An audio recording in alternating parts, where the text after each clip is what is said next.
Mesdames, Messieurs, bienvenue à l'émission Toute la Bible en parle. Noël Aubu est de retour à l'émission, j'allais dire presque il est au but. Il est au but, il est ici ce soir, vous le verrez dans quelques instants. Il a un message revivifiant à nous présenter dans quelques instants. Et la chanteuse Caro nous fait l'honneur d'être à l'émission. Ne manquez pas de la voir et de l'entendre au cours de l'émission d'aujourd'hui. Par sa chanson, Caro nous transportera au paradis, c'est ça. Alors, restez jusqu'à la fin et ne manquez pas cette émission. Nous avons aussi le plaisir d'accueillir Lise Valcourt qui nous présente la chronique du livre. Elle est avec la Ligue pour la lecture de la Bible. Et moi, j'aimerais vous présenter deux livres qui sont très intéressants. J'espère que vous les avez déjà. Sinon, voilà l'occasion rêvée. Une occasion rêvée puisque nous vous l'offrons, c'est gratuit, c'est un cadeau. Vous avez bien compris, bonne nouvelle aujourd'hui. C'est une bonne nouvelle d'annoncer cette bonne nouvelle qui contient 27 livres du Nouveau Testament et les leçons de Marie par Gaston Racine.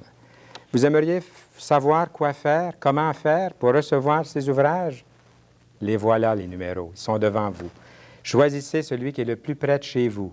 Edmonton, Grande-Bay-Latuc, Montréal, Rive-Sud, Saint-Élie, Sherbrooke. Et notez-les bien, puisque vous aurez peut-être besoin d'aller voir ces numéros-là dans quelques instants pour nous appeler. Nous allons passer tout de suite, tiens, à la chronique de livres. Bienvenue, Lise Valcourt, de la Ligue pour la lecture de la Bible. Bien, merci. Ça me fait plaisir d'être ici. Aujourd'hui, le thème, c'est la résurrection. Fait que j'ai pensé vous amener deux livres. Un livre pour enfants, puis un livre pour adultes.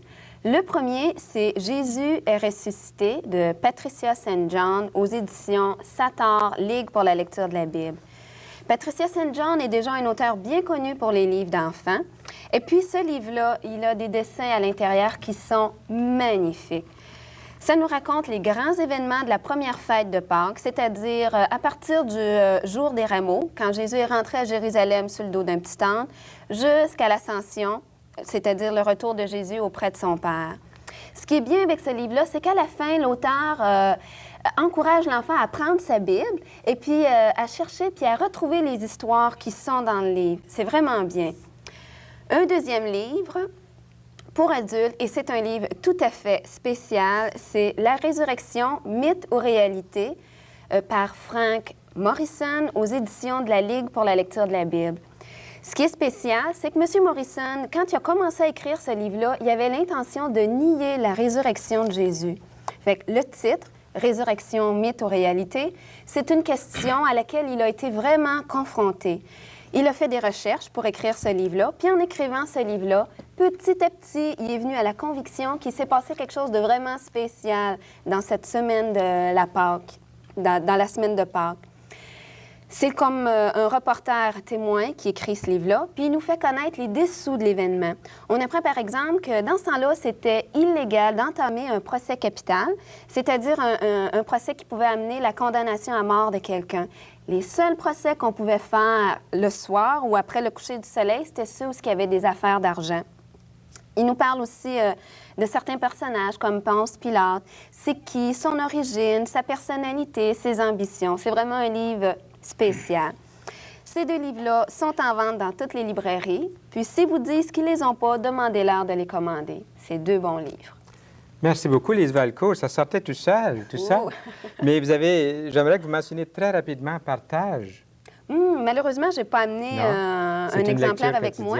Oui, c'est pour encourager une lecture approfondie, une réflexion dans les textes de la Bible. D'une façon systématique, on passe les textes de la Bible. Et si on voulait vous rejoindre, quel numéro qu'il faudrait composer, puis entendre votre voix en plus? Oui, c'est le 465-0445, code régional 514. Et ça, c'est la Ligue pour la lecture de la Bible. C'est ça. C'est vous qui répondez pour eux? Oui, c'est moi qui réponds. D'accord, merci beaucoup. Bien, ça fait plaisir. Et j'espère que les gens ont eu le goût là, de lire ces ouvrages. Noël au but. Oui, Fernand. On est là. On est là, au but. Oui, au but, ça ne te gêne pas que je dise du ça? Tout, du Mais tout. Ça doit être un cliché, ça. Hein? Les gens disent toujours ça, non? Oui. Mais merci beaucoup, Noël. Tu as fait du bon boulot. On m'a dit, j'étais assez loin d'ici, puis on m'a dit que tu as fait un très, très bon boulot. Presque, j'avais peur de perdre ma job, un petit peu mon travail. Tu aurais dû voir comment j'étais stressé. Ah oui. Ah oui, oui. Mais la semaine dernière, on avait une bonne C'est ça, émission sur le c'est ça. stress. Oui, oui. L'as-tu écouté, cette Oui, émission-là? oui, oui. Ça a dû te faire du bien? Ça m'a tout déstressé. Tu peux revenir n'importe quand. C'est ça. Bon, c'est en plein ce que je veux entendre. Puis qu'est-ce qu'on fait? Qu'est-ce que tu aimerais partager avec nous ce soir? Ce soir, on va parler de la résurrection.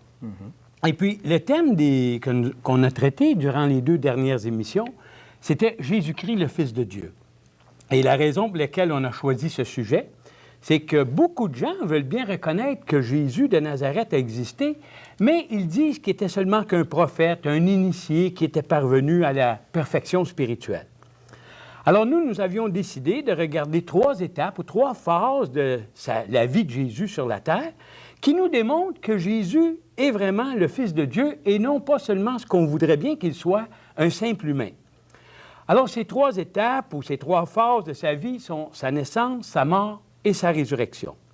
Alors aujourd'hui, nous allons traiter de sa résurrection, mais avant, on va retourner un peu en arrière et regarder brièvement sa naissance et sa mort. Alors concernant sa naissance, le premier point qu'on peut mentionner, c'est les prophéties. On sait que depuis des millénaires, plusieurs prophètes avaient annoncé qu'un libérateur, un Messie viendrait pour sauver l'humanité. Ce Messie devait venir pour réconcilier l'homme avec Dieu. Ensuite, toujours concernant sa naissance, il y avait les apparitions des anges. Et la première dont on doit parler, c'est l'ange qui est apparu à Marie pour lui annoncer qu'elle serait enceinte du Saint-Esprit et qu'elle mettrait au monde un enfant qu'on nommerait le Fils de Dieu. Ensuite, il y a eu l'apparition d'un autre ange à Joseph. Lui, c'était pour le rassurer de la fidélité de sa fiancée et lui dire qu'elle était vraiment enceinte du Saint-Esprit et non pas d'un homme, et que l'enfant qu'elle portait dans son sein, eh bien, c'était le Fils de Dieu. Et aussi, le jour de la naissance de Jésus, il y avait ces bergers qui étaient dans les champs, et un ange leur annonce qu'en ce moment même, le Messie, le Sauveur du monde, vient de naître et qu'ils peuvent aller le voir. Et à ce moment-là, les bergers voient dans les cieux une multitude d'anges qui se réjouissent dans le ciel. Et enfin, on voit un ange qui vient avertir Joseph après la naissance de Jésus pour lui dire de fuir en Égypte parce que le roi Hérode, il voulait tuer Jésus. Mais on ne peut pas mettre de côté aussi la conception miraculeuse de Jésus parce que on pourrait dire que Marie est certainement la seule femme qui a conçu un enfant sans aucune aide d'un homme. Et ça, c'est l'aspect le plus divin de sa naissance. Jésus a été conçu simplement par le Saint-Esprit. On pourrait dire que son Père, non pas seulement qu'on pourrait le dire, mais son Père est vraiment Dieu et non Joseph, bien que Joseph a été son père humain. Ensuite, il y a les mages. On en a parlé des mages, ces prêtres, astrologues qui viennent de Perse ou des environs pour adorer Jésus. Eux, qu'est-ce qu'ils voient? Ils voient une étoile qui brille plus qu'une autre et ils associent cette étoile à la naissance d'un roi des Juifs. Et ils suivent l'étoile qui les conduit jusqu'à Jérusalem et enfin à Bethléem, là où est Jésus dans une crèche. Et les mages adorent Jésus. Alors, on voit que tous ces événements qui sont inhabituels ou extraordinaires, qui entourent la naissance de Jésus, ce sont des événements dont on n'a jamais entendu parler ou on n'a jamais vu pour aucun autre homme, aussi grand, aussi important, aussi spirituel soit-il. Après, nous avons discuté de sa mort. Et pour sa mort, il y a encore des prophéties. Et la prophétie la plus remarquable est celle du prophète Ésaïe. Ésaïe décrit la mort du Messie d'une façon tellement précise qu'on a appelé cette prophétie le 5e évangile ou l'évangile de l'Ancien Testament. Il parle de Jésus comme de l'agneau qui doit être immolé à la place des hommes. Il décrit les souffrances de Jésus d'une façon si réelle qu'on penserait que ces écrits datent après la mort de Jésus. Et pourtant, Ésaïe a écrit ce texte 700 ans avant la naissance de Jésus. Et Jésus aussi lui-même annonce sa propre mort dans les moindres détails. Il prédit même qu'on va le livrer aux païens, qu'on va lui cracher sur lui et qu'on va le flageller avant de le faire mourir. Outre les prophéties qu'il accomplit par sa mort, il y a aussi toutes ces circonstances qui sortent de l'ordinaire, qui surviennent au moment de la mort de Jésus. Premièrement, on pourrait citer la nature. La nature qui se déchaîne et qui se voile aussi en même temps. Il y a des tremblements de terre. Il y a toute cette obscurité à midi en Israël, une chose qui n'arrive jamais. Il y a le voile qui est dans le temple, ce voile qui séparait le temple en deux parties, qui mesure à peu près 20 pieds de haut au moins, et qui se déchire du haut jusqu'en bas. Une chose que l'homme n'aurait jamais fait. Et c'est seulement Dieu qui déchirait ce voile qui, en fin de compte, Dieu permettait à l'homme d'entrer en sa présence. Et il y a aussi Jésus qui dit, juste au moment de sa mort, tout est accompli. On ne voit pas ça trop souvent chez un homme qui meurt, qui dit tout est accompli. Eh bien oui, Jésus était venu pour accomplir quelque chose de particulier, c'était de mourir pour nous sur la croix, et il peut le dire au moment de sa mort.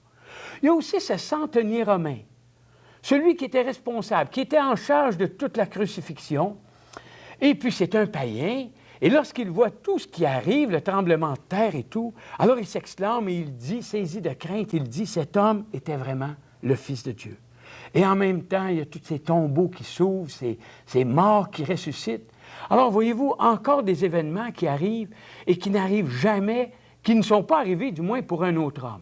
En tout cas, moi, j'en ai pas entendu parler. Je ne sais pas si vous en avez entendu parler, mais pour Jésus, nous en avons entendu parler. Et maintenant, il y a sa résurrection.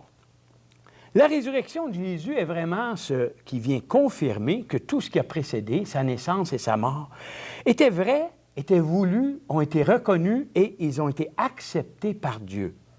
L'apôtre Paul dit que la résurrection de Jésus est une bonne nouvelle. Voilà ce qu'il dit.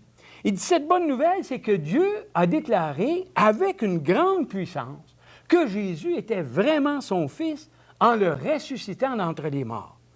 Et Paul va encore plus loin. Il dit que si Christ n'est pas ressuscité, alors notre foi, la foi de tous les chrétiens, eh bien, il dit, elle est une illusion, elle est vaine.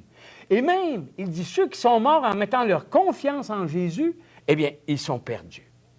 Alors, on peut se poser la question, pourquoi est-ce que Paul parle comme ça? Pourtant, Paul a de l'assurance. Alors, on doit parler des apparitions de Jésus. Et les apparitions de Jésus après sa résurrection, ce sont elles qui viennent établir hors de tout doute que sa résurrection est un fait reconnu. Paul est certain de ce qu'il avance, parce qu'il lui-même et des centaines d'autres personnes ont vu Jésus après sa résurrection. Jésus s'est montré à quelques femmes le matin même de sa résurrection. Durant la journée, il est apparu à Pierre. Et aussi, alors que 2 disciples marchaient vers le petit village d'Emmaüs, Jésus leur apparaît, il marche avec eux, il prend le souper avec eux. Et dans la soirée, il apparaît aux disciples qui sont réunis dans la chambre haute. Après ça, il apparaît encore aux disciples la semaine suivante. Par la suite, on nous dit qu'il est apparu à plus de 500 disciples réunis en même temps. Ensuite, il apparaît à son frère Jacques. Et enfin, il apparaît à Paul. Alors, voyez-vous, avec tous ces témoins, nous, aujourd'hui, on peut s'exclamer comme eux, Jésus, le Seigneur, est vraiment ressuscité. Et Jésus aussi, il est ressuscité dans un corps nouveau, un corps glorieux. Il a pu prendre de la nourriture, des gens l'ont touché, et il a pu passer à travers les murs.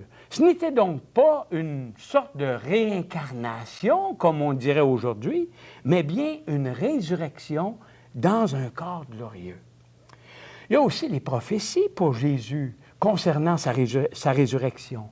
Imaginez, 1000 ans avant sa naissance, le roi David avait prédit que Dieu n'abandonnerait pas l'âme de son serviteur dans le séjour des morts.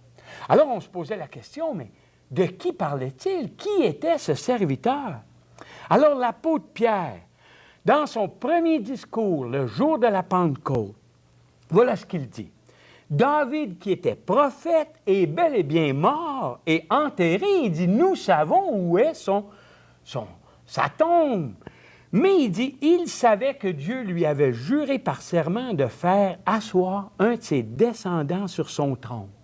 Il a donc prévu par ses paroles la résurrection de Christ, qui en effet n'a pas été abandonné dans le séjour des morts et dont la chair n'a pas vu la corruption. Et Jésus aussi, il avait prédit lui-même sa résurrection. Au moment où il annonçait sa mort, il disait qu'il resterait en terre 3 jours et qu'après, il ressusciterait. Alors, croyons-nous encore que Jésus était un simple bon citoyen juif? Croyons-nous qu'il était seulement qu'un prophète?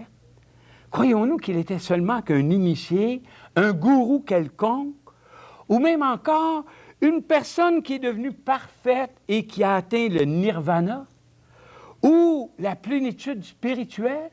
Non. Jésus était vraiment le Fils de Dieu. Et Jésus n'est pas devenu un Fils de Dieu à un moment quelconque de sa vie, comme plusieurs l'entendent aujourd'hui. Mais il était de tout temps le Fils unique de Dieu, à sa naissance comme à sa mort. Alors, devant toutes ces évidences, quelle est donc notre attitude face à Jésus? Cet homme de Nazareth qui a osé dire ce qu'aucun autre homme n'a dit dans sa vie.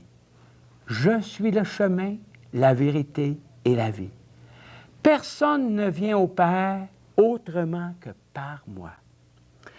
Alors, voulons-nous reconnaître dès maintenant sa seigneurie ou peut-être attendre plus tard? Une chose est certaine, la Bible nous dit que tout genou fléchira devant Dieu, que ce soit maintenant ou au jugement dernier. Ceux qui décident de fléchir le genou maintenant, autrement dit de reconnaître et de déclarer publiquement ou dans leur cœur que Christ est Sauveur et Seigneur, eh bien, eux, ils iront avec lui dans la gloire pour l'éternité. Mais ceux qui refusent de l'accepter comme leur Sauveur et leur Seigneur, ceux qui préfèrent attendre plus tard, après leur mort, eh bien, la Bible nous dit qu'ils seront privés de la présence de Dieu pour l'éternité. Ils iront en enfer. Oh, il y en a peut-être qui peuvent dire, mais c'est difficile à entendre, ça. Eh bien oui, mais c'est la vérité. Et c'est le choix qui est donné à tous les hommes. Merci beaucoup, Noël Aubu. Et sur ces dernières paroles, j'ai une pensée qui traverse mon esprit. J'espère que tous nos auditeurs sont des candidats pour le ciel, pour échapper ce châtiment dont tu as parlé. Et je voudrais vous voir comme un candidat, une candidate pour le ciel. Ça veut dire qu'il y a 1001 chemins qui nous mènent à Dieu. Non, il y a 1001 chemins qui nous mènent à Jésus. Il y en a un seul qui nous mène à Dieu. Et c'est Jésus qui a dit, comme tu as si bien cité, Noël, « Je suis le chemin, la vérité et la vie ». Alors, c'est ça. Moi, j'ai du travail à part de ça à faire ici. Hein. Il faut que je remontre ces livres-là et ça me fait tellement plaisir. Ça me fait plaisir de montrer les 2 ouvrages que nous vous offrons tout à fait gratuitement. Les Leçons de Marie, Mère de Jésus, par Gaston Racine, et Bonne Nouvelle aujourd'hui, qui est vraiment une bonne nouvelle. C'est la bonne nouvelle d'aujourd'hui aussi. Pour vous, si vous invitez Jésus-Christ dans votre cœur, si vous lui ouvrez la porte et que vous lui dites, « Seigneur, je ne comprends pas tout de ce qu'il a été dit, mais je voudrais ouvrir mon cœur. » Ça peut commencer par composer un de ces numéros que vous voyez à l'écran en ce moment et dire « J'aimerais en savoir davantage. J'aimerais connaître un lieu de rencontre. J'aimerais parler avec quelqu'un. » Et où j'aimerais pouvoir savoir ce que ça veut dire telle ou telle chose dans la Bible. Et nous serons très heureux de vous aider. Ceci dit, vous souvenez-vous, cher ami, à qui Jésus a dit, « Aujourd'hui même, tu seras avec moi dans le paradis. » Vous vous rappelez? Eh bien, nous allons écouter, chanter Caro, qui a un message à nous transmettre et moi j'aime dire qu'elle nous amène au paradis. Allons-y avec Caro.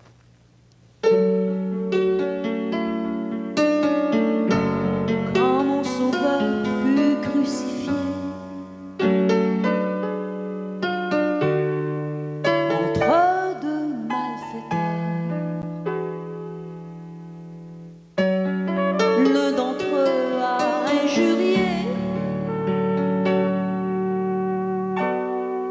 mon tendre et doux Seigneur, mais l'autre qui réalisait que Jésus-Christ n'avait rien fait,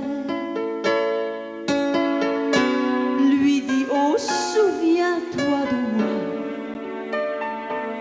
lorsque tu régneras.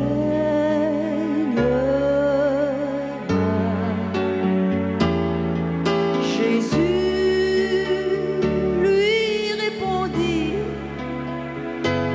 en vérité, je te le dis,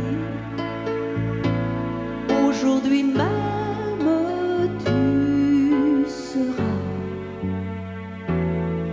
dans le paradis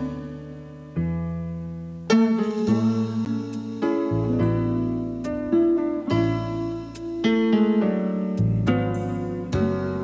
Alors le soleil s'obscurcit et Jésus s'écria: Père, je te remets mon esprit. Et puis il expira. Cet homme était le Fils de Dieu. Le centenier l'a reconnu. C'était mon sauveur merveilleux, celui en qui j'ai cru. Quand il a pris mon cœur et qu'il devint mon rédempteur, il m'a dit: un jour tu seras dans le paradis avec moi.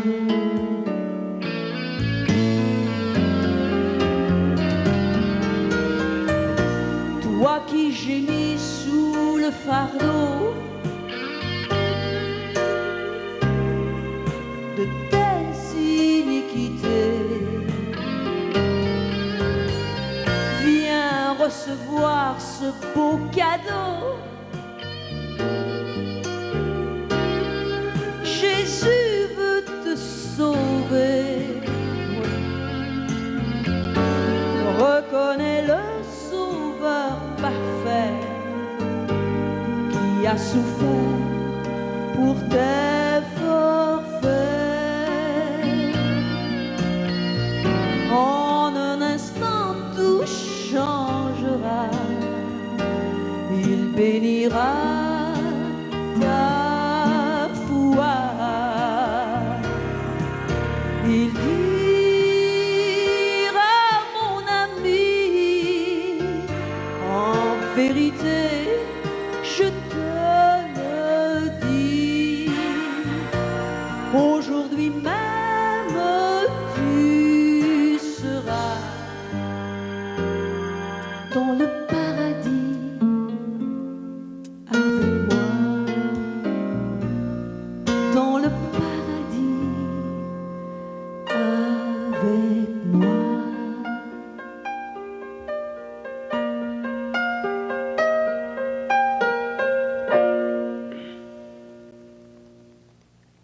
Bien oui, c'était Caro. Merci beaucoup. J'aime beaucoup cette chanson, Caro. Et je connais au moins une personne qui a donné sa vie à Jésus-Christ après avoir entendu ce message des Écritures qui dit aujourd'hui même tu seras dans le paradis avec moi. Alors, je crois qu'il y a quelqu'un qui est touché en ce moment. Je me dépêche de montrer les livres parce que je veux laisser le mot de la fin à mon collègue Noël Aubu. Nous avons ces deux ouvrages à vous offrir. C'est Les leçons de Marie, mère de Jésus, et Bonne nouvelle aujourd'hui. Et les numéros de téléphone qui suivent presque immédiatement, vous allez les voir. Et j'aimerais, pendant que vous regardez, que vous preniez note de ces numéros de téléphone qui paraissent maintenant, laisser le mot de la fin à notre cher ami Noël Aubu. Le mot de la fin, Fernand, c'est que j'écoutais cette chanson et c'est remarquable cette histoire. Se crucifier avec Jésus, à la fin de sa vie, il va être sauvé. Oui. Juste à la fin de sa vie. Il a mené une vie de larron, de voleur et de tueur. Et à la fin de sa vie, il se tourne vers Jésus et il va avoir la vie éternelle. Et il y a cette parole, Jésus dit, « Venez à moi, vous tous qui êtes fatigués et chargés, et je vous donnerai du repos. » Et le temps qu'on vit aujourd'hui, avec toute cette récession, les gens sont chargés, sont fatigués, ils se tournent vers toutes sortes de charlatans qui peuvent absolument pas leur faire rien de bon, tandis que Jésus lance cet appel, ce cri, « Viens à moi, et moi je vais te donner du repos. » Et on voit l'exemple du larron qui, lui, s'est tourné vers Jésus et il a eu le repos. Moi, je dis Amen à ça, parce que oui. ce sont des paroles authentiques Oui. qui sont vraies. Oui. Et j'aimerais vous remercier, Noël Aubu, d'avoir été là. Et Lise Valcourt, Caro. Caro va revenir pour une autre émission la semaine prochaine. Ne manquez pas ces émissions. Et il y aura ici un invité du nom de Bernard Vaillancourt. Moi, j'ai intitulé l'émission « Un enthousiasmé pour Dieu ». Alors, il ne faut pas manquer l'émission. Il est jeune. Il ne tient pas sur sa chaise. D'ici lors, nous vous disons au revoir et à bientôt.